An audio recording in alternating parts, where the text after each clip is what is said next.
Musa naik gunung lagi dan sekali lagi Tuhan menulis 10 perintahnya pada 2 loh batu.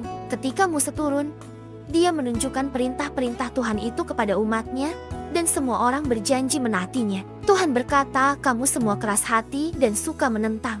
Ketika kamu berbuat dosa seperti tadi, Tuhan mau membunuh kamu semua. Tetapi aku mendoakan kamu dan Tuhan telah menutupi dosamu. Yahweh memang bermurah hati dan siap mengampuni dosamu. Tuhan sudah memberi petunjuk untuk membangun kemah kudus. Kalau kita membuat kemah itu menurut petunjuknya, Tuhan akan bertemu dengan kita di dalam kemah itu. Karena kita semua berdosa, Tuhan sudah menyiapkan jalan untuk kita bisa mendekati Dia. Orang Lewi akan mempersembahkan kurban darah setiap hari. Sekali setahun darahnya akan dipercayai di tabut perjanjian, yaitu peti khusus tempat 2 loh batu yang berisi 10 perintah Tuhan. Ketika Tuhan melihat darah di tabut, Dia akan mengampuni dosa kita sama seperti yang dilakukannya di gunung. Tuhan akan menutupi dosa kita dan kita tidak akan mati. Itulah cara Tuhan mengampuni kita. Kemudian kemah kudus itu selesai dibangun dan iman-iman mulai mempersembahkan kurban harian. Ketika Tuhan melihat iman mereka yang mempersembahkan darah kurban, Tuhan mengampuni dosa umatnya. Tetapi umat Tuhan tidak senang tinggal di padang belantara.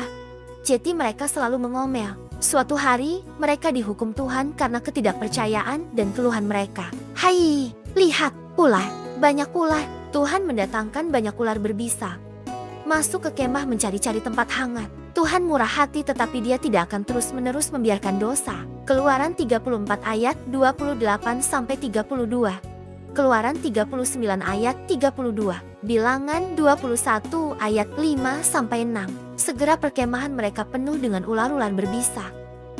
Tuhan, tolong kami. Bahkan ular-ular itu ada di tenda-tenda mereka sepanjang malam.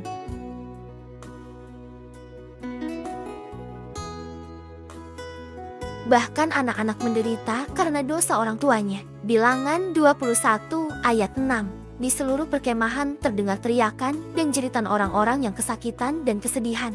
Upah dosa sangat mengerikan. Ini terjadi di seluruh perkemahan dan makin parah setiap menit. Banyak yang sudah meninggal. Kita harus mencari Musa. Pasti Tuhan yang membuat ini. Dia marah karena dosa-dosa umatnya. Kamu harus berbicara kepada Tuhan. Memang kita patut dihukum seperti ini.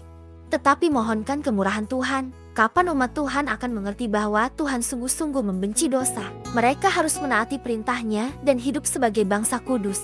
Ya, Tuhan, mohon KMURAHNMU untuk umatmu. Ampunilah dosa mereka. Pergilah, buatlah ular dari kau NIGN seperti yang menggigit umatku. Tempatkan itu di tiang tinggi supaya semua orang bisa melihat. Beritahu mereka yang digigit untuk melihat ke ular kuningan itu, dan mereka akan langsung sembuh. Bilangan 21 ayat 7-8. Tuhan menyediakan cara. Hanya dengan melihat ular kuningan itu, kamu akan langsung sembuh. Dia sedang sekarat.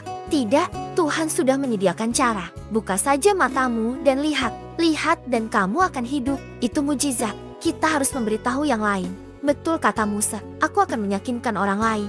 Lihat dan kamu akan hidup. Bilangan 21 ayat 9. Mengapa kamu mengganggu dia dengan harapan kosong? Orang lain sudah lihat dan langsung sembuh. Tidakkah kamu lihat aku sedang sekarat? Mengapa kamu ganggu aku dengan kebodohan itu? Dia meninggal. Sayang sekali dia tidak percaya. Dia sangat sombong. Sekali lagi umat Tuhan melihat kuasa Tuhan. Perkemahan mereka pindah dari tempat ular itu. Kemudian kehidupan kembali seperti biasa. Tetapi mereka terus dengan cara-cara mereka sendiri. Mereka sering gagal menaati perintah Tuhan.